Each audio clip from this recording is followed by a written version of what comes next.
वो जब कन्हैया की आवाज को सुना तो उद्धव जी दौड़ते हुए भगवान कन्हैया के पास पहुंचे। कहा, कन्हैया तुमने अभी आवाज लगाई, किसको आवाज लगाई? कहा, उद्धव जी हमारा मन नहीं लग रहा है, हमारा मन माता यशोदा में लगा हुआ है, गोकुल में लगा हुआ है, ब्रज में लगा हुआ है, मथुरा में हमारा मन नहीं लग रहा। उद्धव जी ने कहा, ज्ञानी होते हुए भी अज्ञानियों जैसी बात कर रहे हो। कहा, हमें प्रेम बैठने नहीं देता, मैया का प्रेम, गोपियों का प्रेम, राधे रानी का प्रेम हमें बैठने नहीं देता। भैया जो कहानी आपको हम सुना रहे हैं कथा, इस कथा का नाम है उद्धव प्रसंग, इसलिए आप लोग ध्यान से सुनिएगा, विनम्र निवेदन प्रार्थना है, तभी आप लोगों को आनंद आएगा। भगवान कन्हैया उद्धव जी से कह रहे हैं, उद्धव जी आप तो ज्ञानी हैं, आप ही कुछ समझाइए, हमें तो देखो गोपियों के प्रेम की लहरें ऐसे आ रही हैं कि हमें चोट दे रही हैं, हमें चोट लग रही है, ऐसी जोरदार लहरें आ रही हैं। उद्धव जी ने कहा, कन्हैया इतना ज्ञान होते भी आप तो भगवान हो, स्वयं परमात्मा हो, और फिर भी मूर्खों जैसी बातें कर रहे हो। प्रेम कुछ नहीं होता, ज्ञान होता है ओनली वन, ज्ञान के सिवा कुछ नहीं होता। यहाँ प्रेम रोम के चक्कर में मत पड़ो। कन्हैया ने कहा, हमें तो बस केवल प्रेम ही प्रेम दिखाई देता, हमें ज्ञान कुछ आता ही नहीं। ये देखो प्रेम की लहरें आकर के हमें छूकर जा रही हैं। उद्धव ने कहा, ऐसा कुछ नहीं, तुम दिमाग नहीं लगा रहे हो, बुद्धि से काम नहीं ले रहे हो, दिमाग लगाओ ज्ञानियों की तरह। उद्धव जी इतने ज्ञानी थे ना कि उद्धव जितना ज्ञान न कल किसी को था और न आज है और न कल की डेट में किसी को होगा। इतने ज्ञानी थे हमारे उद्धव जी। और उद्धव जी की शकल भी भगवान कन्हैया से मिलती थी। उद्धव जी भी सुंदर थे, घुंघराले बाल थे।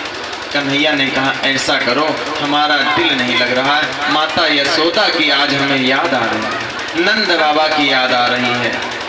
हमें ये लग रहा है कि जितने दिन से मैं यहाँ आ गया हूँ ना, नंद बाबा ने कुछ खाया नहीं होगा, कुछ पानी तक नहीं पिया होगा, जल भी नहीं ग्रहण किया होगा। और जल की तो बात अलग करो, हो सकता हमारे नंद बाबा ने जूतियां भी ना पहनी हो जब से मैं यहाँ मथुरा आ गया।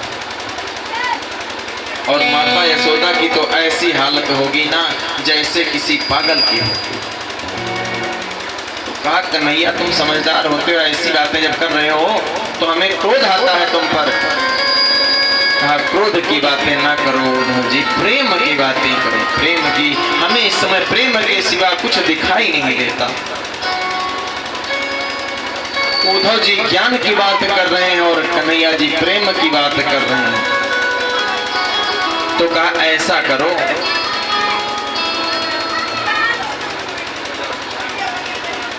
कन्हैया ने कहा, ऐसा करो उद्धव जी कि आप ज्ञानी बहुत हैं, अपना ज्ञान आप अपने पास रखते हुए और हमारा समाचार हमारी मैया तक पहुंचा दो, हमारे नंद बाबा तक पहुंचा दो, हमारी राधे रानी तक पहुंचा दो, हमारी गोपियों तक पहुंचा दो कि वो हमें प्रेम के चक्कर में ना डाले। पूजा करके उन्हें ज्ञान की बातें सिखाओ, उन्हें ज्ञान बताओ कि सर्वश्रेष्ठ ज्ञान है, ओनली वन ज्ञान, ज्ञान के सिवा कुछ भी नहीं होता।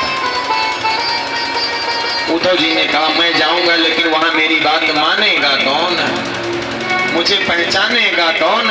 कहा, वैसे तो कोई नहीं पहचानेगा। ऐसा करो कि हमारे वस्त्र ले लो और हमारा ही रथ ले लो और फिर इसके बाद में जाओ, तुम्हें सब लोग पहचानेंगे, तुम्हारी सेवा होगी, तुम्हारी इज्जत होगी, तुम्हें सम्मान मिलेगा। अब कन्हैया जानते थे कितना सम्मान इन्हें मिलेगा। उद्धव जी कन्हैया के बार बार कहने पर उद्धव जी ने कहा, ठीक है कन्हैया, तुम नहीं मान रहे हो तो हम जा रहे हैं। कन्हैया के वस्त्रों को पहना, मुकुट लगाया और उनका रथ लेकर के उद्धव जी चल देते हैं। जब मथुरा के नजदीक पहुंचे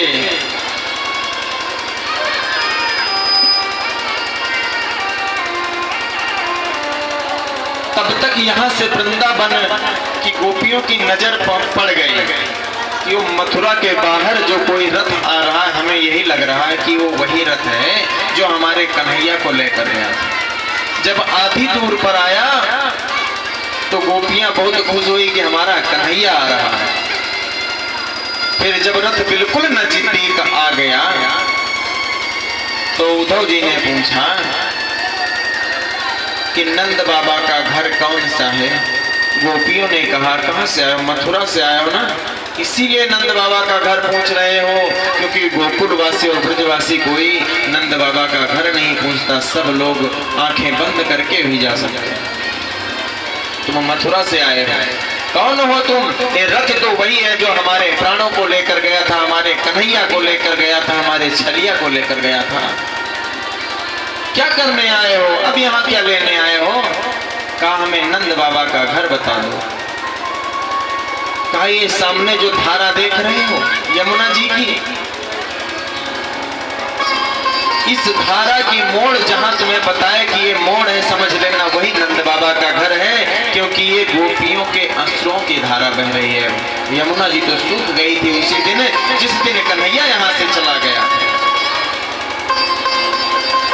अब तुम आए हो यहाँ, इतना कह के गोपियों ने कन्हैया को नंद बाबा जी के दरबार भेज दिया और गोपियों ने जाकर के अपनी सहेलियों में बताया कि कोई कन्हैया का मित्र आया हुआ है। अब इधर नंद बाबा जी के यहाँ पहुंचे उद्धव जी, और उद्धव जी ने आवाज लगाई, बाबा, नंद बाबा। अंदर से एक वृद्ध युवक निकला, वृद्ध आदमी एक निकला। उद्धव ने देखा, कहा बाबा मैं नंद बाबा से मिलना चाहता हूँ, हमारा नाम उद्धव है, हमारा नाम भैया तीरथ जी उद्धव है और मैं मथुरा से आया हूँ, कृष्ण ने हमें भेजा है।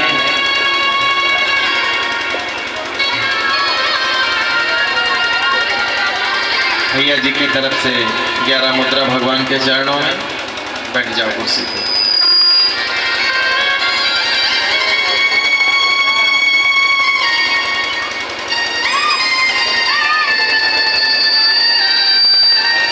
अब क्या हुआ भैया? नंद बाबा बाहर ज्यों ही निकले, उद्धव जी ने देखा, ज्यों ही घर पूछा कि नंद बाबा का घर यही है। नंद बाबा ने रोते हुए कहा, हाँ भैया, नंद राय का घर यही है और मैं ही नंद राय हूं। उद्धव जी ने उन्हें प्रणाम किया।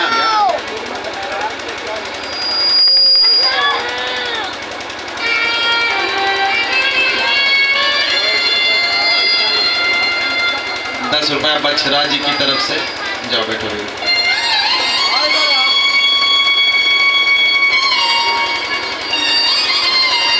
नंद राय ने रोते हुए कहा, हाँ भैया यही है नंद राय का घर। कहो क्या संदेश लाए हो, कौन हो तुम? उद्धव जी ने कहा, बाबा मैं उद्धव हूँ, कन्हैया का बाल सखा तो नहीं कह सकता, लेकिन मित्र जरूर कह सकता हूँ कि मैं कन्हैया का प्रिय मित्र हूँ। अच्छा, कन्हैया के तुम प्रिय मित्र हो, कन्हैया खुद नहीं आ सका, तुम्हें भेजा है। आओ अंदर आओ। नंद बाबा कन्हैया की यादों में उद्धव जी को देख रहे हैं। उद्धव जी को अपने कमरे के अंदर बुलाया और कन्हैया के समाचार पूछने लगे, हमारा कन्हैया कैसा है, क्या करता है वो, हमें याद करता है कि नहीं याद करता है। उद्धव जी ने बताया, कन्हैया एक दिन बोल रहा था कि हमारे नंद बाबा ने जल पान ग्रहण नहीं किया होगा, हो सकता है जूतियां भी ना पहनी हो तमाम दिनों से, उनकी याद हमें बहुत आती है, हमें नंद बाबा की बहुत याद आती है, आपको बहुत याद कर रहा था कन्हैया। तब तक माता यशोदा के कानों में आवाज पड़ी, कन्हैया नाम शब्द। माता यशोदा दौड़ती हुई आई, कन्हैया तू आ गया, ए कन्हैया तू आ गया। नंद बाबा कहने लगे, देवी ये उद्धव है, कन्हैया का मित्र, एक कन्हैया नहीं है। मैया ने पूछा, हमारा कन्हैया कैसा है, हमें याद करता है कि नहीं याद करता है? उद्धव जी ने कहा, मैया एक दिन माता देवकी ने कन्हैया के आगे मिष्ठान रख दिया, गोरस से भरी मिठाई रख दी। कन्हैया ने कहा, मैया हमारे पात्र में कभी भी गोरस से बनी मिठाई कोई न रखा करो, क्योंकि हमें माता यशोदा की याद आ जाती है, हमें हमारी गौ माता की याद आ जाती है।